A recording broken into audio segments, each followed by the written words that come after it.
G'day guys, welcome back to Kiwi Classics. So, cool little project this one, 68 Cougar that spent the last, I believe, 10 or so years actually in a private collection, like in a little museum, not really being used, and it shows. It's a really nice clean car. You know, even the vinyl top is in great shape. Not saying it's original, I don't honestly know. It may have been replaced, but you know, it's in good shape. The whole car's in great shape actually. The customers had it for a few months and they've done a few things. They upgraded the wheels, they put some bigger aluminum Mustang style wheels on them, but they're actually the aluminum ones. Some nice new TAs on it. They've been going through and upgrading a few things, but they kind of hit a wall with the rear brakes. They had some problems with the rear brakes. They were having problems with the steering. Was kind of jerky and just not nice, but it's the factory Ford power steering, so yeah, that's never a great thing. So we've been busy working on it. It's about ready to go. We're going to throw it back up on the rack and show you guys around underneath, because I feel like it's clean enough that it deserves a look under there. You just don't often see them with all the original floor pans and original everything. So this is kind of nice. Yeah, so we put Borgson power steering in it. Yeah, we've done a bunch of stuff, but we'll go through that. Let's have a look under the hood. Now again, it's a 289. You know, it's not anything fantastic, but it is kind of fairly well unmolested. They've added this big aluminum radiator to it.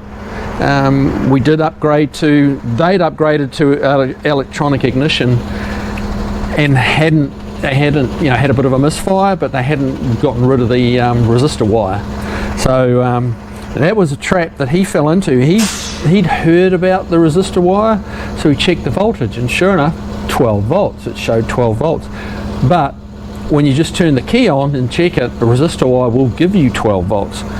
When you start it up and start running it, then, you know, as the draw, as it's pulling, then you get down to that 8, 9, 7 volts even, depending on the resistor wire. So we redid that. He's added a dual master cylinder to it, which is a nice safety feature. So that's a good thing. They've been kind of busy. He put a four barrel intake on it and carburetor, and that all seems to be running nice. The twin fans. So yeah, they've upgraded it to, I mean, it's not so much of a collector car that you can't play with it. You know, it's something that it's really nice, but you can put your own personal touches out on it without, you know, upsetting the purists. Yeah, so let's get it up on the rack and we'll show you what we've been up to under there and go from there.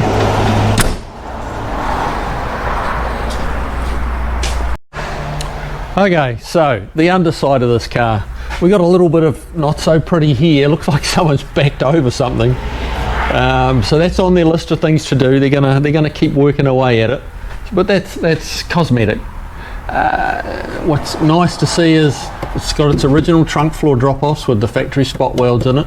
So it's, you know, that kind of indicates it's got its original quarters on it. There's a little bit of Bondo in here. It's probably got a little bit of rust happening. You know, it's been repaired here, which is pretty standard, but it's minor. You know.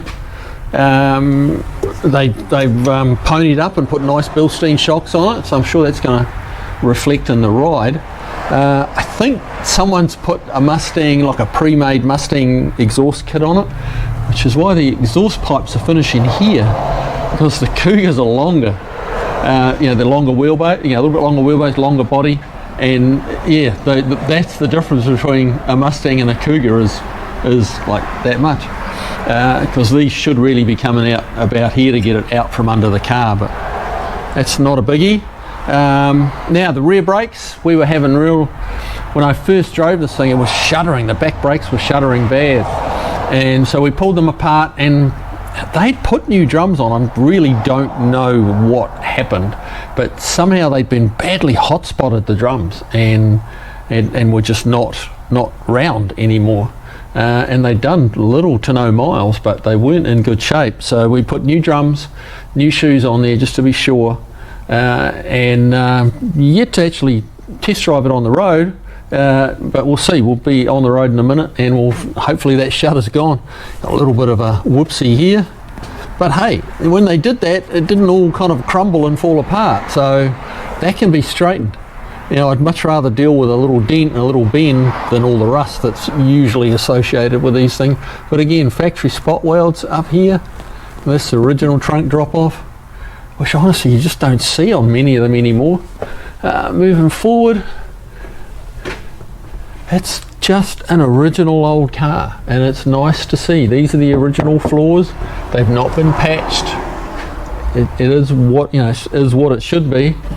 These little grommets are missing here. We might bang a set of those in there before it goes, so the water doesn't fly up inside, because that's literally inside the car there. So it does need those plugs, and they're missing this side too. So we'll do that. What else have we got going on up here? Yeah, a little bit bitsy, the exhaust. They've added, for whatever reason, we've got 4 or 5 inches of addition in here. Maybe that's the whole Cougar thing, where they've added that in to make it long enough. But yeah, moving forward, you can see a nice new Borgeson steering box. This was a power steer car originally, so yeah, this is the piece that comes with the Borgeson kit to replace the you know, the factory one. And yeah, and the rest of it just bolts in. They're pretty straightforward. Now down here I've got the old ram. Now one of the reasons, hopefully you can see this, one of the reasons it was tight and lumpy on the steering, this is quite bent. Hopefully you can kind of see that spinning, and it's wagging its tail. It's got quite a good bend right about there, and what it does, it gets tight right there. It's tight, doesn't want to go in, and it should go all the way in. With the power assist it was going in, but it was feeling tight on the steering, so that's certainly not worth repairing, so that's gone. The Borgeson is less turns from lock to lock, so it's just a nicer, much nicer package all around. They added some 4-piston calipers to it. They ponied up for the braided steel brake lines, which is nice stuff. They did also add a high torque starter motor, which has the solenoid on it. And what they'd done was they left the original Ford style solenoid up on the inner fender, so you had a solenoid operating a solenoid. So we deleted that, got rid of that, just cleaned it up, cleaned the wiring up. So it's got the Bilsteins on the front as well, you can kind of see up here. So, you know, it's nice to see someone putting money in the right direction, in my opinion. You know, making the thing handle properly, make sure the brakes are right, make sure the steering's right, before they worry too much about, you know, the blingy stuff. Admittedly, they threw a 4-barrel carburetor on it at the same time, yeah, but they upgraded this at the same time. They didn't just go for the 4-barrel and leave the old drum brakes on. So, you know, they've done things right. For, as far as I know, they're kind of fairly beginners to the you know, classic old American car hobby, you know, hot rod hobby. So I'm kind of pleased to see they're doing it, as I say, in my opinion, the right way. So yeah, but all this area, these torque boxes are super solid, exactly as they should be. Original floor pans up the front here. They're not thin even, you know, like often they'll be good, but you'll see a few thin spots. This is just great. You really don't see many like this. You really don't. So this is awesome. So yeah, that's a tour of the underneath. That's kind of the upgrades we've done. The brakes, the steering, a bit of electrical wiring. We did add some the turn signals. You know, the sequential turn signals were not working. Surprise, surprise. So we put some electronic ones in there. That you know, that was a bit of an electronic challenge, but we got there. So I might show those at some point just before we sign out. But yeah, so all in all, pretty slick car. All right, let's get this down, take it for a road test. Hopefully we got those brakes sorted out. We'll go from there.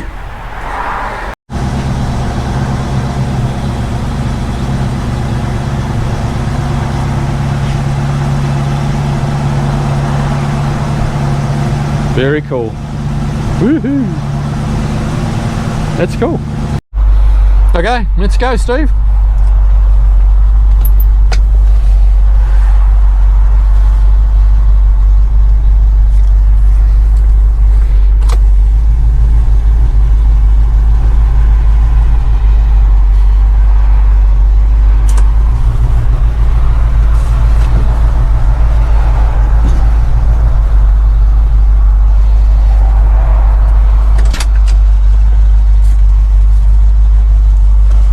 Take it the headlights worked. Yeah, they worked really good. Cool. All right.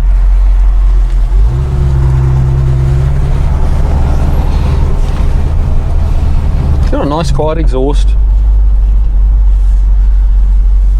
I think I must be getting old and soft, and I prefer a little quieter exhaust these days. Unless you got a real badass like that red Mustang, that needs to be a little loud, because that's a little loud and proud, you know. This is a 289, and it's not packing that much. It goes good, but it's not packing a big punch, so it doesn't really need to be like a big noise, you know. That's what I think anyway. Ooh, drives nice. Quite smooth. But a little chilly. Wind that window up.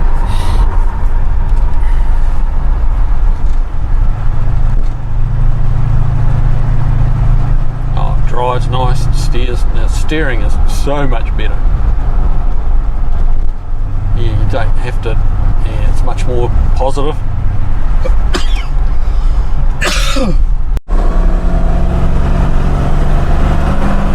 Oh, we're in low. We had to make a little stop then. Poor old Steve, he's got a bit of the flu and he started coughing, so we just had to give him a moment to gather himself. It's all good. But yeah, shutter's gone on the brakes, so that's awesome. Yeah, that's I don't know whether it was just a low quality drums or what it was, but they actually had like little blue spots in them. But spots, not like the brakes had been horribly overheated, just blue spots. But shutter's gone, so that's all good.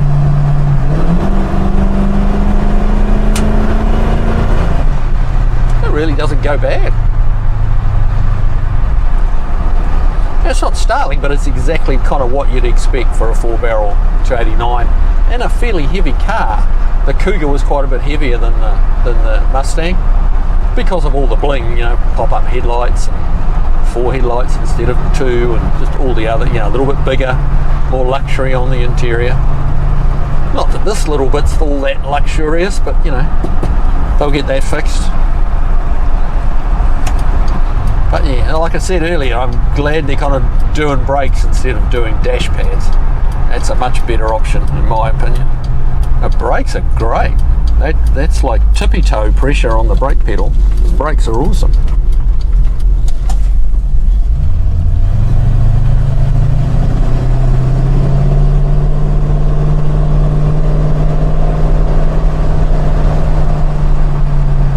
This old girl is doing everything right, really. No misfire, it's running clean. So, doing great.